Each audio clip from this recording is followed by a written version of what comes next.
எங்க அம்மா அவங்க சொத்தெல்லாம் என் பேருக்கு தான் எழுதி வைக்குது. 5 பிள்ளைங்க எங்க அம்மாக்கு. காரணம் என்ன தெரியுமா? எங்க அம்மாவை நான் வைக்க விட மாட்டேன். புரியுதா? அம்மா அப்பாவை நல்லா பாத்துக்கோங்க, சொத்து கிடைக்கும். ஒருத்தன் சொல்றான் புரியல, எப்படி புரியும்? குழந்தைகளை கொஞ்சம் வெயிட் தூக்க விடுங்க. ஏன் தெரியுமா? தன் கைகளில் பெற்றோர்களின் பெரியவர்களின் கரங்களில் இருந்து தன்னுடைய கரத்திற்கு வெயிட்ட தூக்கிக்கிற குழந்தைகள், அந்த பெற்றோர்களை அவர்கள் முதிர முதிர இவர்கள் பார்த்துக் கொள்வார்கள். இல்ல அவங்க வெயிட்ட தூக்க கூடாதுன்னு உங்களுக்கு வசதியான வாழ்க்கையை ஏற்படுத்தி கொடுத்தீங்கன்னா நீங்க சாவர வரைக்கும் அவங்களை நீங்க தான் பாத்துக்கணும். அதுங்களுக்கு அந்த பழக்கமே வராது. நான் சொல்லுவதெல்லாம் உளவியல். இன்னொரு உளவியல் சொல்றேன். கற்றல் என்பது என்ன? இந்த உலகத்தில் எங்கோ நிகழ்ந்து கொண்டிருக்கிறது. உங்களுக்கு வந்து சேர்க்கிற போது நீங்கள் கற்றுக்கொள்கிறீர்கள். அதனால தான் அவர் சொன்னார், புதிய விரும்பு. எனக்கு எல்லாம் தெரியும், அவனுக்கு ஒண்ணும் தெரியாது. நான் சொல்றேன், தெரியாமத்தான் கேட்கிறேன், தெரிஞ்சு கேட்கிறேன்னு அர்த்தம். உஷாரா இருக்கணும். நான் ஒண்ணு சொல்றேன், நீ தப்பா நினைச்சுக்க மாட்டியா? தப்பா நினைச்சுக்கிற மாதிரி ஏதோ சொல்ல போறான்னு அர்த்தம். கவனம்.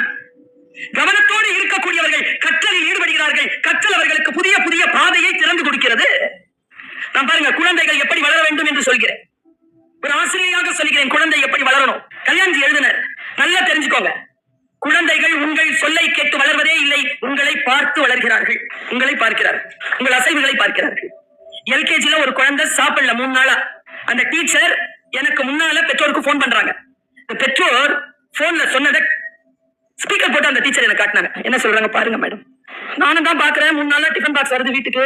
என்ன பண்றது? நீங்க கிளாஸ் டீச்சர் தானே, நான் வேலையால இருக்கிறேன். உங்ககிட்ட செல்போன் இருக்கா? இருக்குது.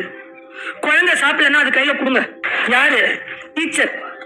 செல்போன் கொடுக்கணும். உங்களுக்கு தெரியுமா, ப்ளூ லைட் இருக்குல்ல, செல்போன்ல வரக்கூடிய லைட் உங்களுடைய குழந்தையின் அறிவை மழுங்க செய்கிறது என்று உளவியலாளர்கள், அறிவியலாளர்கள் சொல்கிறார்கள். வகுப்பறைகளில் அதுதான் பேன் செய்யப்பட்டது. கொண்டு வரக்கூடாதுன்னு சொன்னோம். கொரோனாவுக்கு அப்புறமா அதை கொண்டு வாங்கன்னு சொல்லக்கூடிய நிலையை காலம் உருவாக்கி விட்டது. கற்றல் நிகழ்கின்ற பொழுதே கல்யாண்ஜி சொன்னார், வேலைக்காரியின் மடியில் உட்கார்ந்திருந்த குழந்தை பிஸ்கட் வாங்கி தந்த. நல்ல காட்சியை பார்த்துக்கோங்க. வேலைக்காரியின் மடியில் உட்கார்ந்திருந்த, இடுப்பில் உட்கார்ந்திருந்த குழந்தை பிஸ்கட் வாங்கி தந்த வேலைக்காரியின் வாயில் அரை திணித்தது, சாப்பிடு என்று. பாவம். ஒரு முடிப்பார் கவிதை. பாவம், எலி வேட்டை தெரியாத பூனைக்குட்டி. எனக்கு பிஸ்கட் வாங்கி கொடுத்த வேலைக்காரிக்கு சாப்பிடுன்னு சொல்லிச்சான் அந்த பாப்பா. பாவம், எலி வேட்டை அறியாத பூனைக்குட்டி. எங்கள் வீடுகளில் எலி வேட்டைகளை நாங்கள் பூனைக்குட்டிக்கு சொல்லித் தருவதே இல்லை.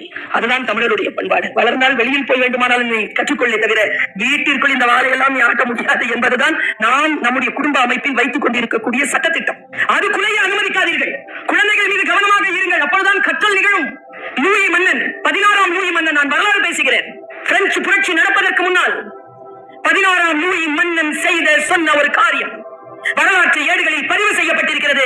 பிரெஞ்சு புரட்சி வருவதற்கு அது காரணமாக இருந்திருக்கிறது என்று வரலாற்றாசிரியர்கள் சொல்லுகிறார்கள். அந்த செய்தி என்ன தெரியுமா? வேலைக்காரிகளுடன் விளையாடிக் கொண்டிருந்த 16ஆம் லூயி தன் 4.5 வயதில் சொன்னானாம் வேலைக்காரியின் கையை நீட்டி, அது எப்படி உனக்கும் 5 விரல்கள்? எவ்வளவு ஆணவம்!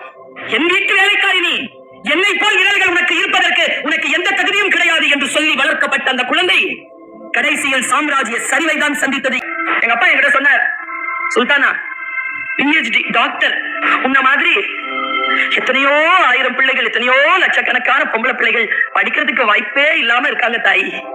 நீ படிச்சுட்ட, உனக்காக இல்ல, எத்தனையோ பேர் படிக்கல, அவங்களுக்காக எல்லாம் சேர்த்துதான் நீ படிச்சிருக்க அப்படிங்கறத மட்டும் நினைவில் வச்சுக்கிட்டு களமாடு.